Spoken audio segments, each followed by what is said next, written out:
In a dockyard, the size of a large airfield, an army of engineers is building a ship like no other. This is the most demanding job ever. Longer than 4 football pitches and capable of carrying more than 18,000 containers. It's the world's biggest ocean-going cargo vessel, the Triple E. The first vessel in the series, we can definitely not afford being delayed. They have just 38 weeks to build and trial this monster. This is nuts on. What is going on here? We also have to make sure that we're getting it right, because we only have one try. If you're not improving by tomorrow, we will stop your work. This is the exclusive inside story of the men and women racing to build the world's biggest ship.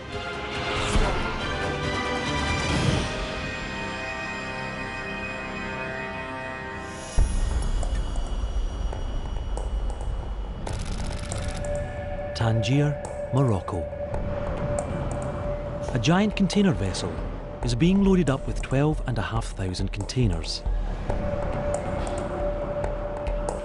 Crammed with computers and chemicals, meat and machinery, the ship's cargo is worth more than $400 million.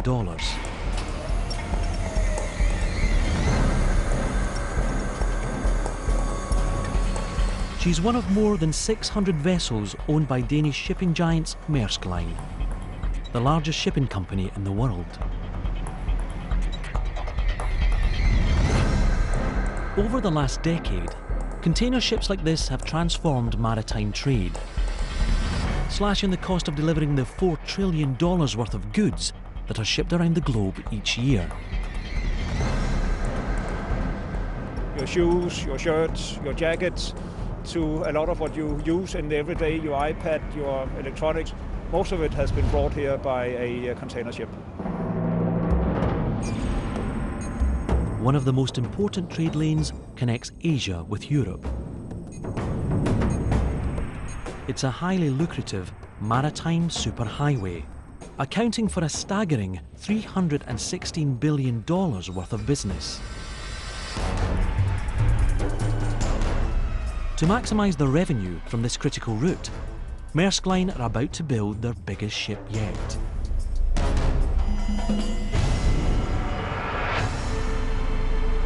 The Triple E.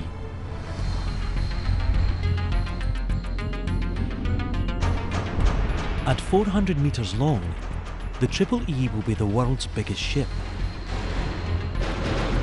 A steel leviathan, powered by 2 enormous engines, each capable of delivering more than 40,000 horsepower.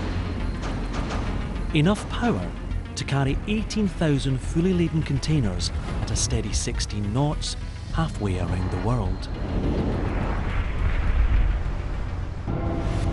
The team building the record-breaking Triple E are about to move the first piece of our huge hull into dry dock number 2. This is a key moment, a milestone known as keel laying. The first keel, when you put that for the first new series, that's a new beginning. That's a new, now we are getting on. Now we are from block stage, now we're into dock stage, now we're assembling the vessel, we can see something happening, really happening. Now we're gonna see the vessel is getting bigger and bigger.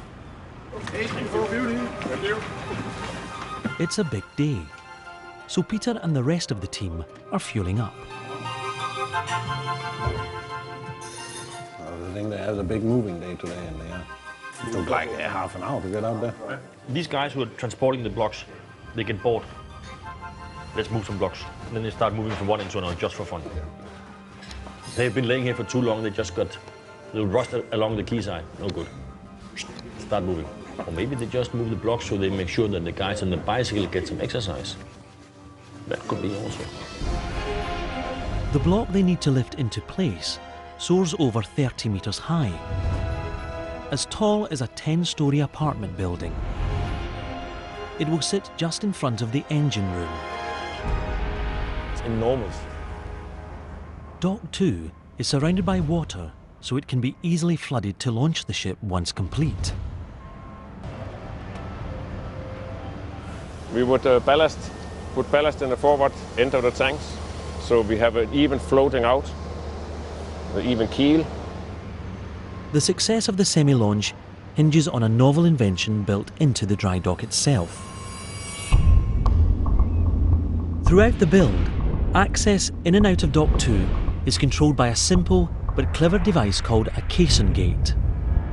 A floating steel box, strong enough to keep millions of cubic tons of seawater at bay. A system of ballast tanks is hidden inside the gate's steel walls.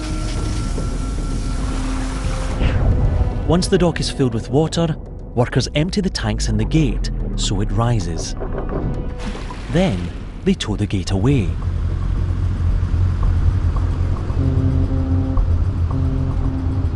To reseal the dock, they repeat the process in reverse. As they fill the gate's tanks with water, it sinks back into position, allowing them to pump the dock dry again.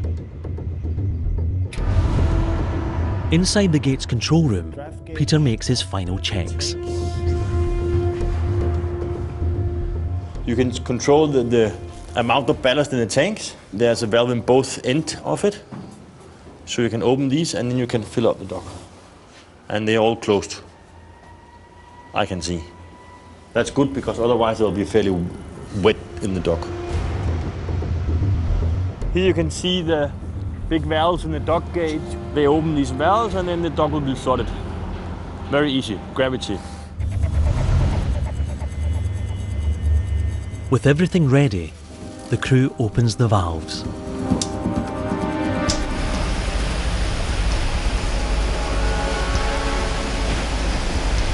Flooding Dock 2 with 2,500 cubic metres of water per minute.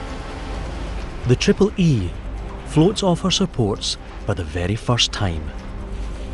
The only thing stopping the half-finished hull from filling with water and sinking the ship is a thin wall of steel called a bulkhead. For Peter and the crew, it's a nerve-wracking time. Sometimes it's a mistake, it's not closed, it's a hole. So it's sometimes the sink that's open, but sometimes it happens like that. The team must check everything. Nothing can be left to chance. 선제에 타치되는 게 잘못된 게 있는지 이런 거 확인도 하고 지금 같은 경우 들어가서 물속에 지금 태그라인을 해체해주고 그런 일들을 하고 왔습니다. After an anxious few minutes, the diver gives the all clear for them to open the gate.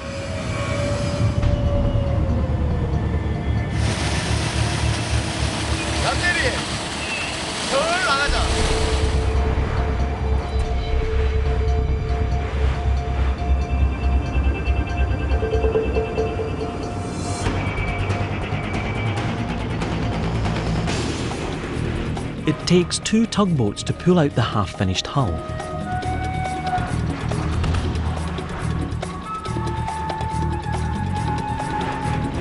Clearing the way for the removal of the other vessels. Finally, the Triple E is towed back into her new position.